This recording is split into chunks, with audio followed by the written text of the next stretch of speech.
Hello and welcome to the second in the series of videos that I will be doing covering my journey with lymphedema and providing not only my experiences but some tips that have worked well for me to help me live better with lymphedema, and I hope they help you too.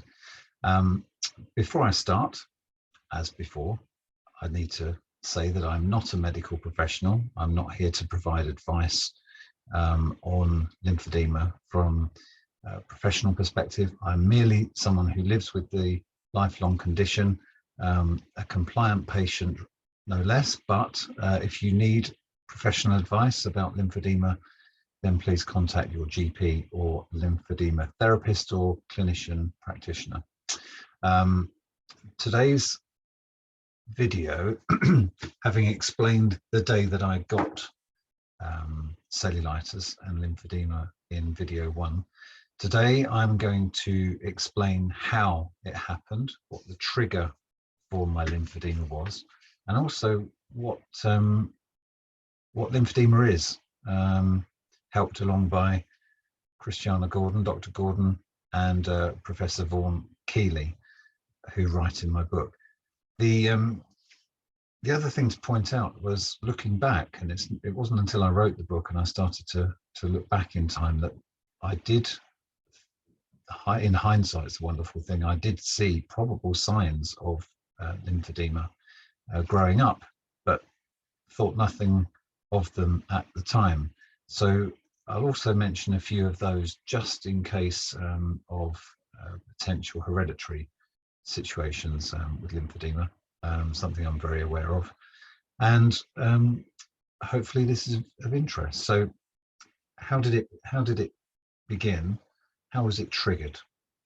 So 2007, I had what the doctor and subsequently the surgeon thought was a strangulated hernia in my groin. I was in immense pain one day, came out of nowhere, very, very painful, doubled up, and the GP who saw me immediately tried to manipulate what he thought was a strangulated hernia back into my groin, which just added to the pain. So he referred me immediately to hospital and contacted them in advance to let them know I was coming. So I had to rush home, quickly pack a bag and head off, call my wife to let her know what was going on, and head off to the local hospital. On arrival, and the usual sort of check-in process, I was examined, and one of the doctors tried to manipulate this strangulated hernia back into position in my groin, which again was very, very painful. And after seeing a consultant surgeon, not long after that, within probably an hour or so, I was told I was going to theatre for emergency surgery. Bit of a whirlwind. Feet didn't touch the ground in those 2 or 3 hours, and off I went to A&E, thinking that the pain was going to be eased by them sorting out this hernia. Anyway, I came round in the ward, and after a couple of hours the surgeon passed by, and I found out that it wasn't indeed a strangulated hernia. They were inflamed lymph nodes, which they decided to remove in my groin and send off the nodes to for biopsy to see if they were cancerous. Wow, that word, it drops like a bomb. I'm sure I'm not alone in having the fear of that word. And I had to wait a number of days before the results came back. And thankfully they were not cancerous, but as a result I was stitched up and sent on my merry way. And it was a few days that I then experienced an infection, and was transferred to another local hospital to apply a drainage pump from my groin into a little bag down my leg, which was draining the lymph fluid. So not a particularly nice time. Anyway, a few weeks later, that was all taken care of and healed, and I went about my normal life. Then in 2010, my family had a holiday in Spain, very hot weather, in and out of the pool, and I started to get cracked heels, which were very painful, very sore to walk on. So I had to invest in a cushioned pair of sliders just to help me to walk. Anyway, life moved on, got back from holiday and back to work, and started a new business, a new company in January 2011. We launched, and it was around that time I was carrying a very heavy oak table down some stairs and slipped and fell, and came crashing down on some office stairs that had the metal corners on the steps, which left my backside bruised in all sorts of fabulous colours. And like I said before, if you get up, you get, brush it down and carry on. And it was probably, I guess, a couple of months later that I had my attack of cellulitis, and then the lymphedema, which came from that. So in my mind, the lymphedema and cellulitis was caused as I suppose, a perfect storm of the infection in Spain, falling down the stairs and having some massive bruising on the top of my leg and behind. And of course, the surgery where they removed the lymph nodes a few years before. Maybe that perfect storm then triggered my lymphedema. Subsequently, I found out through research and swatting up on lymphedema that there are two types of lymphedema: secondary, which is often brought on by trauma or injury or surgery, sometimes through cancer, and primary, which tends to be something you're born with, that develops typically in teenage years, and signs normally show and present themselves around that period. And you know, it's very important to understand what lymphedema is and how it's caused. And in my book, I invited Dr. Gordon from St. George's Hospital to write about primary lymphedema, and Professor Vaughan Keeley to write about secondary lymphedema. So I'm just going to read an extract from the chapter called How to Live Better with Lymphedema. What is lymphedema? So what is primary lymphedema? Primary lymphedema occurs as a result of a genetic fault causing the lymphatic system to fail to develop normally or to be adequately maintained. This causes abnormal drainage of lymphatic fluid, resulting in the swelling of the affected region. Someone with primary lymphedema usually only has swelling on one or both lower limbs, but some rarer forms of primary lymphedema may occur in association with other health problems.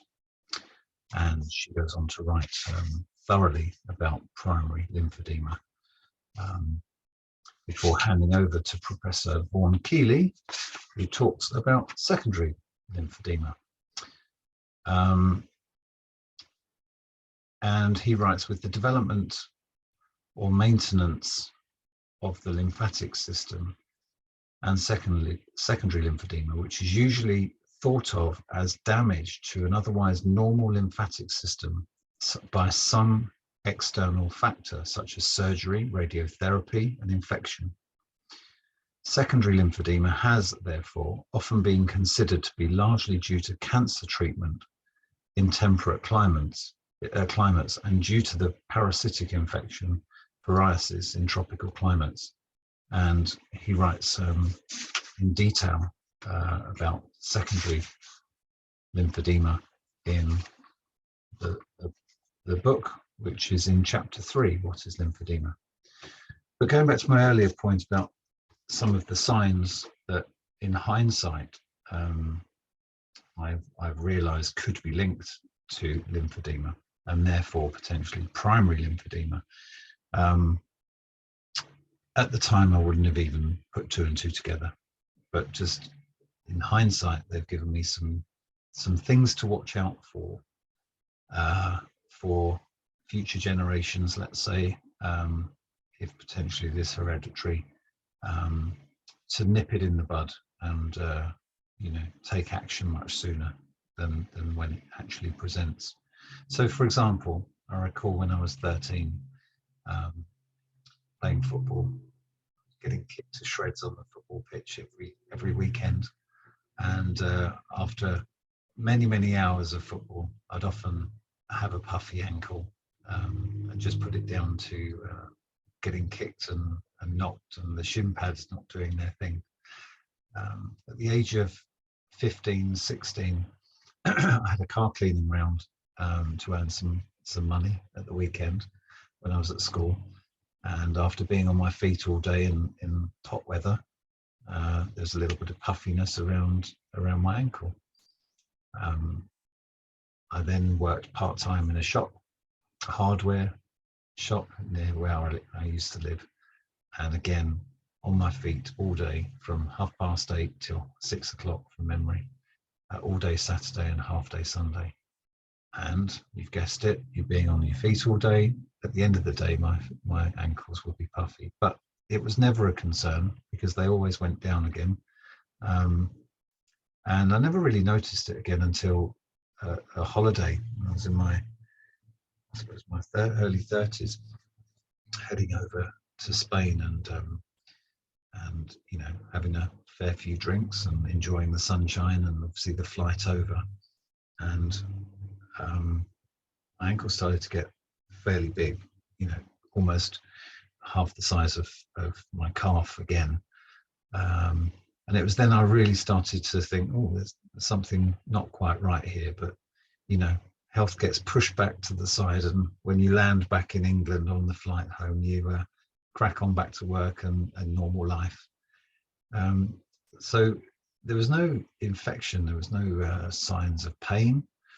But looking back, there were signs, I think, of lymphedema, but it would drain. It wouldn't cause me any aggravation or any pain, so I thought nothing of it. But it all makes sense now. Now I've researched more about lymphedema, heard more from Professor Keeley and Dr. Gordon in my book.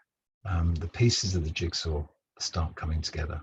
So all I can do is perhaps pass those observations on to others, so that if you've got primary lymphedema, these may be things that you've experienced yourself, or there may be things to watch out for with family members, especially children and grandchildren, because if you see with them what you've experienced yourself, then of course you can take the necessary action.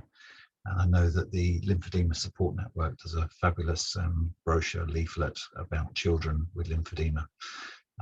So contact the LSN for further information. I hope that's been useful. I think the perfect storm that I experienced came out of nowhere, was just incredibly painful, led to quite I suppose severe cellulitis, almost sepsis, and it took me quite some time to recover from that infection. 2 weeks in hospital, as I said in the first video, and that then led to lymphedema. And from my experience of lymphedema, it needs to be maintained, it needs to be managed, you can't just leave it. So if you or somebody you know, a friend, maybe a family member, starts experiencing symptoms, a puffy ankle, puffy legs, swelling that they can't explain, do suggest that they get it checked out with their GP. Maybe start Googling the NHS choices and look into lymphedema, and perhaps see a lymphedema therapist. And it may well be that for the first appointment you have to pay privately, but they might give you the information and the reassurance of a diagnosis that you can then take to your GP and say, I've been to see a specialist, I've been to see a lymphedema therapist, this is what I've got and this is what I need to do about it. Because sadly, in my experience, and I've heard subsequently many more times, however wonderful our GPs are, they don't know absolutely everything, and lymphedema is still one of those conditions that has a few of them puzzled with diagnosis, and therefore the correct diagnosis isn't always given. And this is where we as people living with the condition step in. We do the research, we find out what's wrong, we find out how to look after ourselves and take it to the GP to implement, in my experience. But I'm hoping that there aren't too many stories like that out there. So that's about all for this particular video. I hope it's been helpful. So leaving you with some tips, if I may, that have worked for me going forward, is now I know what I'm looking out for, is to apply that to friends and family, and seeing the early signs of lymphedema so that you can act swiftly and get the swelling under control before it becomes a problem. At the peak, my left leg was 58% bigger than the right. That's a lot of weight to carry around, a lot of fluid, a lot of weight that puts strain on the right side of the body, which I've experienced over the last 5 or 6 years. Help is there, help is out there. Other like-minded people are out there that can point you in the right direction, as well as many support groups on Facebook, for example.